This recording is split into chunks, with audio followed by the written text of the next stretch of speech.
5 unheard paranormal encounters that will leave you sleepless. Some stories are passed down, some are whispered about in the dark, but these? No one has ever told these before. Tonight, we bring you 5 chilling paranormal encounters that defy explanation. Stay until the end, but be warned, some things should never be spoken aloud. The Man in the Keyhole? It was 2006 when Ethan checked into a small roadside motel. The clerk handed him a key and warned him, "Do not look through the keyhole of room 207. Ethan laughed it off, until the next morning when he passed the room and curiosity got the better of him. He bent down and peered through the keyhole. At first, all he saw was red, a deep, pulsing shade of red. When he asked the front desk about the room, the clerk's face went pale. "That room hasn't been rented in years," she whispered. The last guest that stayed there, his eyes bled red. The house that didn't want to be seen.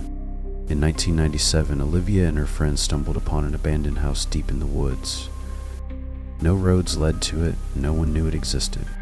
It had a porch, a broken window, and a single chair rocking in the windless air. They turned on their flashlights, but the light refused to land on the house. They moved closer. The house seemed to shrink, dissolve, flicker like a mirage. One friend reached out, and their hand went right through the front door. Then, from somewhere inside, a voice whispered, "You weren't supposed to find me." And the house was gone the next time they looked. But sometimes, Olivia still dreams of it. The elevator that went too far.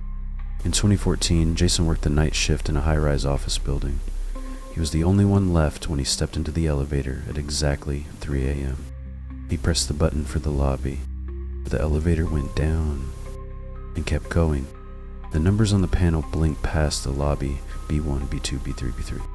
Then the doors opened. Jason expected a basement. Instead, he saw a long, dark hallway. The walls were damp, covered in scratches. The air smelled like rotting flowers.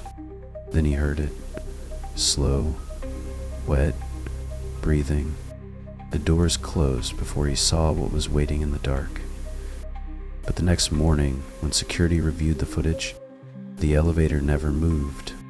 The child who wasn't mine.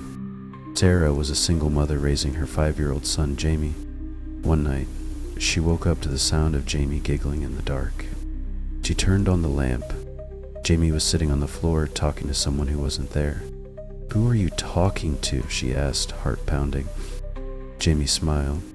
"The other me." Sarah felt her skin crawl. She tucked Jamie back into bed and turned off the light. But just before she left the room, she heard Jamie whisper, "Go back to your side now." And then his closet door closed on its own. The music that played from nowhere. In 1982, Alan found an old radio in his grandmother's attic. It didn't have a plug, just a broken dial. That night, at exactly 3:33 a.m., it turned on by itself. A song played, a slow, eerie melody on an out-of-tune piano. It sounded old, familiar. Then a voice crackled through the static. "Alan, are you listening?" He threw the radio in the trash the next morning. But every night since, at exactly 3:33, he hears the same melody. Even when the radio's gone. Even when he's miles away. Even when there's no radio at all. Some encounters fade from memory. Some get twisted into legend, but some, they never let go. Which story haunted you the most? Let us know in the comments. And if you want more chilling paranormal stories, be sure to like, subscribe, and join us next time, if you dare.